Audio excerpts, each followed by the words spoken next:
সবাইকে সংবাদ এক নজরে স্বাগত। সাথে আছে আমি সোনিয়া ইসলাম।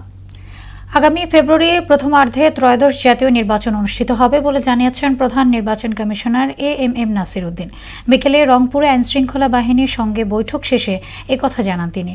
এর আগে জেলার নির্বাচন কর্মকর্তাদের সঙ্গে মত বিনিময়ে সিএসি বলেন, নির্বাচন ব্যবস্থার উপর থেকে মানুষের আস্থা উঠে গেছে, ভোটারদের কেন্দ্রে নিয়ে আসাই বড় চ্যালেঞ্জ। দেশের প্রতিটি মানুষ পরিবর্তন প্রত্যাশী, এমন মন্তব্য করে বিএনপির ভারপ্রাপ্ত চেয়ারম্যান তারেক রহমান বলেন, ভালো কিছু আশায় তার দলের দিকেই তাকিয়ে জনগণ। র্যাবের জাতীয় সম্মেলনে ভার্চুয়ালি যুক্ত হয়ে রাষ্ট্রের সব ক্ষেত্রে জবাবদিহি নিশ্চিতে গণতান্ত্রিক চর্চা বাড়ানোর আহ্বান জানান তারেক। এদিকে তারেক রহমানকেই দেশের ভবিষ্যৎ প্রধানমন্ত্রী বললেন বিএনপি মহাসচিব। ভুক্তভোগী, সাক্ষী ও সংশ্লিষ্টদের হুমকি দিয়ে বিচার বাধাগ্রস্ত করতেই দিল্লিতে বসে শেখ হাসিনা নানা বক্তব্য দিচ্ছেন। আদালত অবমাননায় 6 মাসের সাজার রায়ে এমন পর্যবেক্ষণ দিয়েছেন আন্তর্জাতিক অপরাধ ট্রাইব্যুনাল। সাজার পূর্ণাঙ্গ রায় প্রকাশ করে ইতোমধ্যেই পাঠানো হয়েছে পুলিশ প্রধানের কাছে। গেল 2 জুলাই এই মামলায় শেখ হাসিনার 6 মাসের কারাদণ্ড দেন ট্রাইব্যুনাল। গাজীপুরের সাংবাদিক তুহিন হত্যা মামলায় 7 আসামির 2 দিনের রিমান্ড মঞ্জুর করেছেন আদালত। এদিকে এক ব্রিফিংয়ে জিএমপি কমিশনার নাজমুল করিম খান জানান, হানি ট্র্যাপ চক্রের ভিডিও করায় সাংবাদিক আসাদুজ্জামান তুহিনকে খুন করা হয়েছে।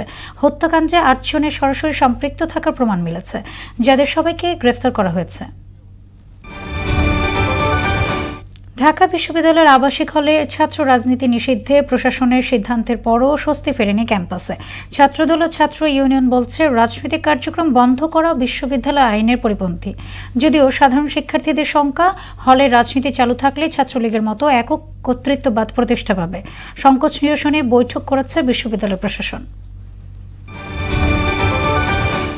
ডেঙ্গুতে 24 ঘন্টায় আরও 3 জনের মৃত্যু হয়েছে। একই সময়ে ডেঙ্গু আক্রান্ত 325 জন হাসপাতালে ভর্তি হয়েছেন।